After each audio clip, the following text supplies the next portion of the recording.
খুব ভালো করে কষিয়ে নিয়েছি। এবার একে একে গুঁড়ো মশলাগুলো সব দিয়ে দেব। প্রথমে দিচ্ছি অল্প পরিমাণে নুন,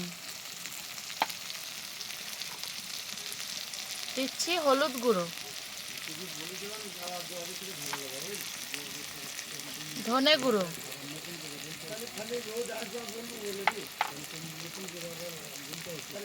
জিরে গুঁড়ো, লাল লঙ্কা গুঁড়ো।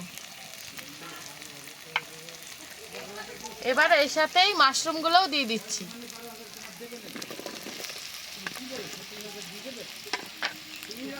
পরিমাণে জল দিয়ে খুব ভালো করে মাশরুমটাকে এবার কষাতে হবে। অনেকটা টাইম নিয়ে মাশরুমটাকে হালকা আঁচে কষিয়ে নেব।